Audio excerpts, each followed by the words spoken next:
Hello and welcome back to another episode of Tips and Tools for Recovery That Works.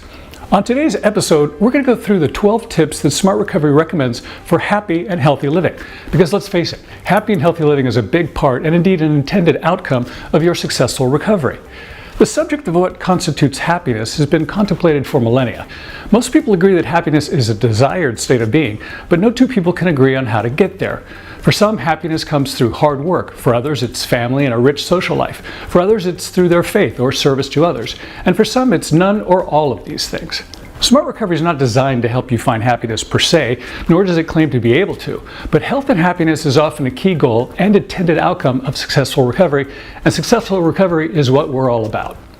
So we compiled a list of 12 tips that may be able to get you moving in the direction of happiness, recover from setbacks more quickly, and succeed at long-term recovery. Number 1, self-acceptance. If you haven't seen our previous Tips and Tools episode about unconditional self-acceptance, I recommend that you check it out. The main takeaway here is that happy and healthy people try to accept themselves unconditionally, despite their perceived flaws, their past addictive behaviors. They don't spend a lot of mental energy trying to rate themselves or constantly struggling to prove their self-worth to themselves or to other people. Once we accept ourselves as we are, it's easier to start working to become the person we wish to be. Number 2, risk-taking. Some people are born risk takers, others are more conservative, and that's fine, to each their own. That said, taking some calculated risks is often a necessary part of professional or personal and most certainly financial growth. And personal growth and accomplishments often bring greater happiness. Number 3, there is no utopia. One of the greatest threats to successful recovery is a mindset that everything always has to be perfect, that people themselves must be perfect. We discussed this in our previous Tips and Tools episode about unconditional life acceptance, where we stressed that life is chaotic, messy, and oftentimes completely unfair. The only unchanging thing about life is that things always change. So to chase a vision of ultimate perfection is like trying to tap dance on quicksand. It will inevitably lead to some big disappointments, and disappointments often lead to triggers which can be a threat to your long-term recovery. Number 4, realizing what's solvable. There are really only two types of problems in life, the ones you can solve and the ones you can't. Yet it's not always easy to make the distinction. Humans are problem solvers by nature, so it's our first instinct to try to deal with everything that's thrown at us.